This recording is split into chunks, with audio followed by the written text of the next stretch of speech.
Let's talk about this assassination story to begin with. As Susanna and I were saying at the top of the show, this whole Day of the Jackal treatment of the story in America almost beggars belief. I mean, we have the clinical assassination, the cold-blooded killing of a top healthcare boss, followed by the almost instant hero worship of the killer. So hated is Big Pharma in the United States. And the glamorisation of this guy, what's he called, Luigi Mangione, now under arrest. What do you guys make of this story?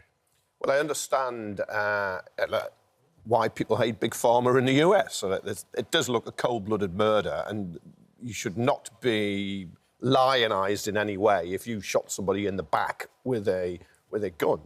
But the pharma system, privatised medical care in the US, we're lucky to have the NHS here. It's all about money, and they take the fees for your premiums, and then they don't want to pay you out. And I've known too many family and friends over there who've been denied treatment, or people saying, I'm going to lose my job. I don't want to lose my job for another month because my wife's about to have a baby. She won't be able to have the baby because you lose your job, you lose your private medical care often.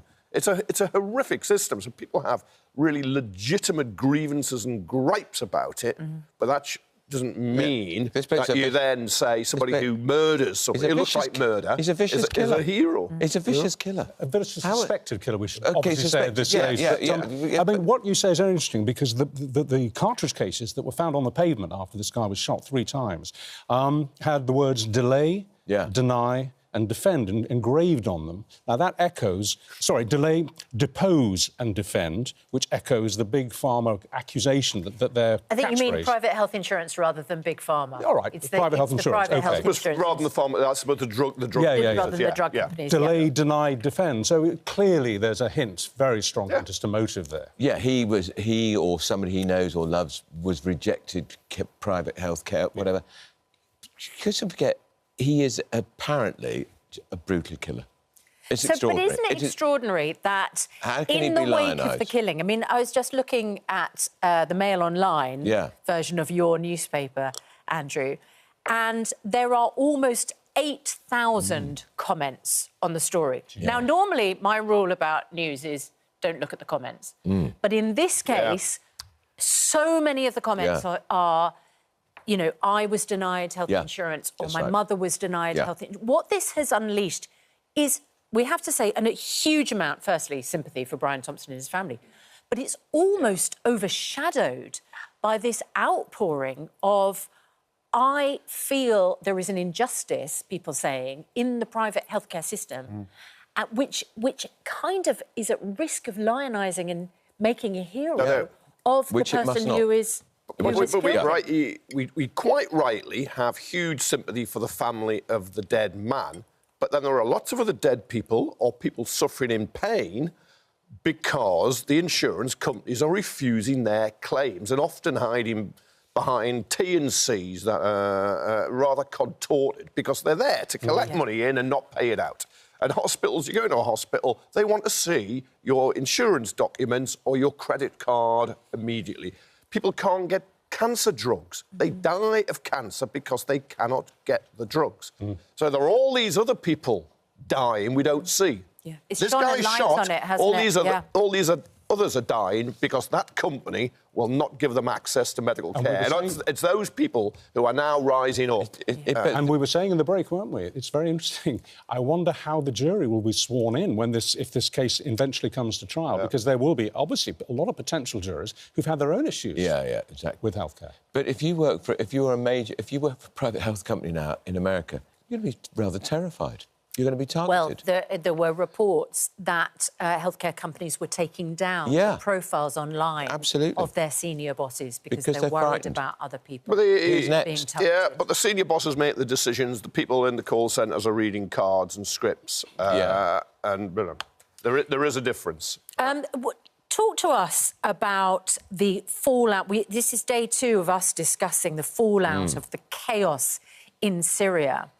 And particularly the former chief of MI6 saying we now risk seeing a serious spike in the threat of a very large number of Islamic State detainees becoming free. Of course, Bashar al-Assad, the dictator in Syria, kept Islamic State under the cosh. I mean, huge number of people imprisoned. So your enemy's enemy is your friend in that situation, isn't it? Now Assad, the rat of Damascus, as David Lammy is calling him, is gone. The doors of the jails open, and out come the Islamic State fighters, and people here going, where are they going to go? Yeah. As well as the innocent and political prisoners and people who are just being picked up for criticising the regime. Well, no one's worried about them. Well, but there will We're be... We're worried about the Islamic State fighters. That's right, because it's a wholesale release, and the fighters of the group that have overthrown Assad, some of their people will be in there. These are battle-hardened fighters, Islamists, and of course there is that. We celebrate the fall of Assad, but there's this great fear what comes next. He was a deranged despot, but he kept a form of control, and that is the worry now. How does they? We talked about it yesterday. What's the impact? My first fear was the people who come here. Who are they? That's why the Home Office has paused all asylum applications from Syria. Indefinitely. Yeah, indefinitely. And, of course... And that's happening across Europe. There's also his cache of chemical and biological and other weapons. Who gets hold of those? Who gets hold of those? Well, Israeli warplanes have been striking at suspected chemical weapons depots in Syria in order that they don't fall into the hands of extremists. And the guy who's the rebel leader has his roots in Islamic State. Yes. IS. We showed images at this time yesterday morning of the unbelievable wealth and splendour that Assad is living in. We saw his cars, we saw his possessions, all being looted, of course, from the palace. And now, since then, these awful pictures have emerged of the conditions in the main prison in Damascus, where these people, innocent and guilty, were being held. I mean, basically holes in the ground. Extraordinary shots of tunnels leading to cells which they're yet to discover, and they think prisoners may still be languishing. I mean, the level of the disgusting treatment of human beings in that place beggars belief, doesn't it? Barbaric. Yeah. Barbaric. There are barely words to describe it. Absolutely. Medieval in its cruelty and wicked. But my still concern is what's taking its place. Yeah, but it was a dynastic regime. He inherited the dictatorship 50 years. from his father because his elder brother died. Yeah. His elder brother died, he went off, and then he became the new dictator. Having been an eye surgeon in London. The pictures we're showing are from Sednaya. Yesterday morning we showed that little toddler being released. But today the pictures have got more horrific. And there's the little one coming out, you know, into a world just wouldn't be familiar with, depending on how long he's been kept in there. But we understand in this Sednaya prison, which is known as the human slaughterhouse, they found iron presses designed for crushing bodies, either to torture or to murder. It sounds like the days of Henry VIII. It's medieval, doesn't it? It really is. It really is. Yeah. And there are credible stories of some teenage boys who wrote some anti-Assad graffiti on a wall. They were picked up by the secret police, this is a couple of years ago, taken there, tortured, castrated, murdered, and their bodies dumped back on their parents' doorstep as a warning. I mean, that is the level of the disgusting... It's how despots keep control. Fear. Through sheer fear. We can be anxious and even fearful of what happens next, but let us remember that Assad was a monster. It's important to state it. Yeah, and history has to record him as so.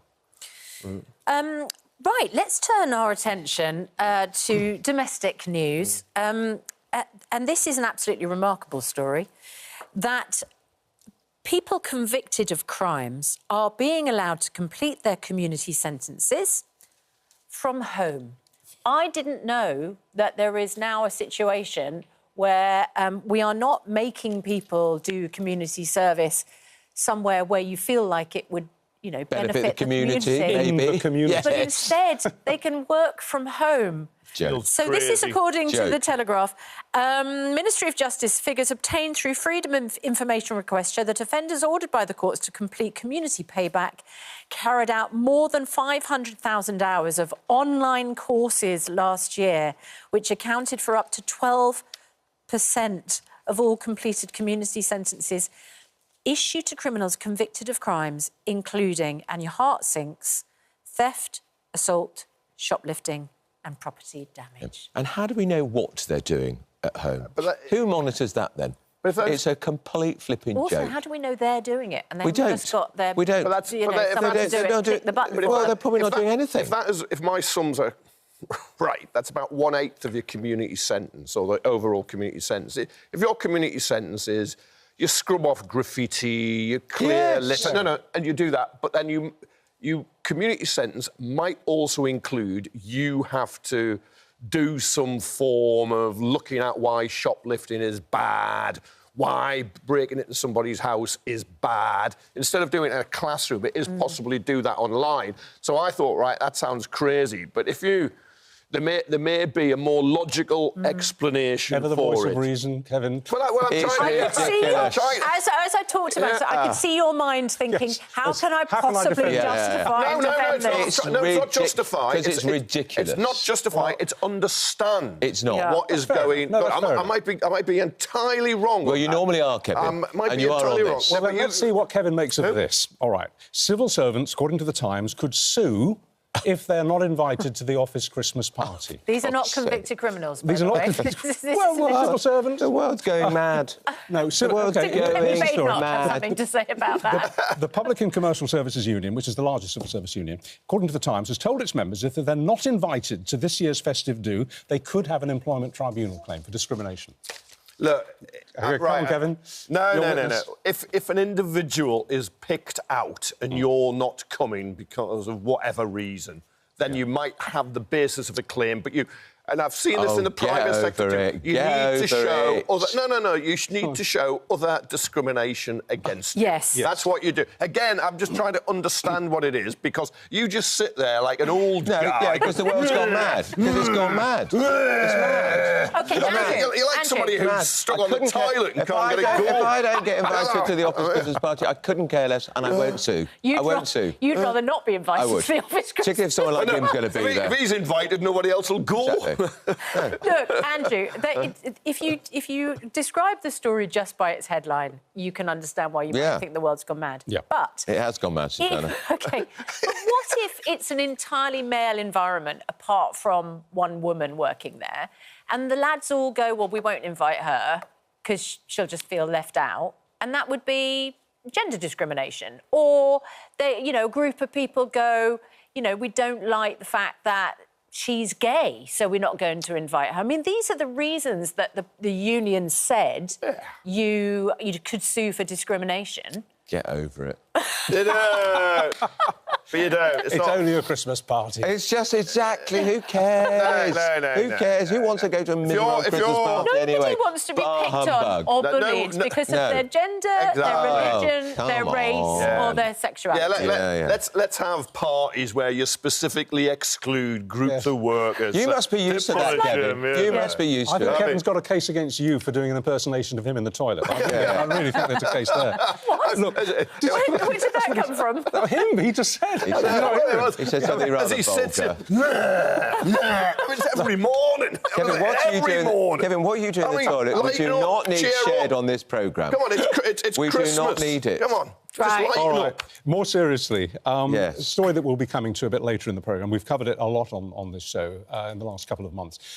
One of the consequences of the early release of prisoners because of prison overcrowding is that men mostly, almost always men, who've been convicted of crimes of what anybody else would see as domestic violence. But it hasn't been categorised as domestic violence. It's simply been categorised as, say, assault or battery or whatever, are being released early.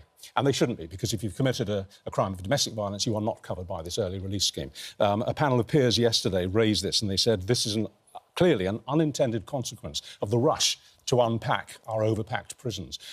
It does seem to be something which is not yet being properly faced up to and dealt with by the government. Well, the Home Office. This started, of course, under the last government, and it's been accelerated under this government, and it's the unforeseen consequence. My starting point is I cannot see why anybody gets early release from a sentence unless you show you've changed how you behave. I don't know. Because you're 5 to a cell.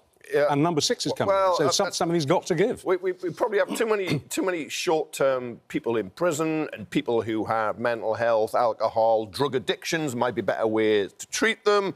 Short-term sentences are notoriously ineffective, and as a result, I remember the shocking figure from the minister, Lord Thompson, about offences. 80% of offences are committed by people who've already committed offences. It's re-offending. We've got to somehow stop that. But domestic abuse, you've got to think, if you're the victim of domestic abuse and whoever's abused you goes into prison, and then they're going to get out early, and they will know where you live. But they said domestic abuse. This government said when they did this, they said they would not be domestic abusers would not be allowed out early, and it's not happening. And it's happening, and it must be. And it's let's be honest, it's women. Almost 99% of the victims will be women who will be now looking over their shoulder the whole time. Because they're getting these awful letters. Yeah. Is he back? Warning them that the guy who's basically held a knife to their throats 2 years earlier... Terrifying for them. And it's completely unacceptable. They should not be allowed out under any circumstances. An MP was telling me she had a constituent who was raped. The rapist was convicted and sent to prison. The rapist knew where she lived and was going to be released, and she couldn't get rehoused. So she knew the rapist was going to come out, knowing where she lived. You just thought, this is appalling. The system fails the victims. Always. And it's got to be fixed. This has gone on for centuries. Why are we not putting in more prison places? Is it simply because everyone's outraged about the fact people are being released, but no one wants a prison anywhere near? Well, that is why the last government's prison programme was hammered last week, because it was said it'd be unrealistic, offered all these places, couldn't build them, massively overpriced, didn't deliver them. The current government is saying that prisons are going to be infrastructure of national critical importance, so you can override local planning objections. But you're quite right, no one wants to live next to a prison. These are the facts. The prison population has roughly doubled over the last 30 years. But in the last 14 of those years, so under the last government, 500 places were created. Yeah. It's nothing. It's not enough. No. It's hopeless. It's a drop in the ocean. What do we expect to happen? And think what's happening in those prisons to the people in the prisons. Very bad for them too. Well, coming back to domestic assault, etc., how about this as a solution? We'll be talking to this guy a bit later in the programme. He's called Josh Paparindi. He's an MP, a Liberal Democrat MP. And I think this is a pretty smart idea, actually. He wants to create a new set of domestically aggravated offences that would work, he says, in the same way that, say, racially and religiously aggravated offences work. So, for example, someone who's convicted of common assault would, under this new law he's suggesting, be convicted of domestically aggravated common assault. So you'd actually categorise and define the sentence or the description in a way that would mean they couldn't be let out early, that it would be quite clear that this was indeed a domestic assault. I think it's a clever idea, don't you? Very clever. And particularly at the moment when we're letting people out early who are perpetrators you've got to create the space. You've got to create the prison spaces for them. And it's not going to, sadly, you can't just say, right, we'll do it tomorrow. But then also, when people are in prison, you've somehow got to turn their lives around. Yeah, you're in prison, you've got to be punished, but you've also got to address why are they the way they are. So when they come out, they are hopefully better people than when they went in. Otherwise, you just get in that vicious, violent loop of reoffending. And surely any creation of a new offence or recategorisation, which means that someone would either be sent to prison or remain in prison, has to be linked to an associated building of new places. Yes. Yeah. Because otherwise, you're piling more people into courts, which, as we know, are already creaking, with cases now not being heard for a number of years, and there's nowhere to put people. But you hear the outcry when the government says we're building these 4 prisons, they're going here, here and here. The local MP will go crime, blue murder. Well, local people will. I understand. Local people I understand. And that's the problem. Yeah, I understand. And the Rangerone is saying that they will bypass local planning. Local planning. But you have to as well. But I understand why people object. You get that. I wouldn't want one built next to me. No. But they've got to be somewhere. Yeah. Did you know, because I didn't know until this morning, did you know that Donald Trump makes perfume? He does. He honestly, he's got a line. And it's called Fight, Fight, Fight.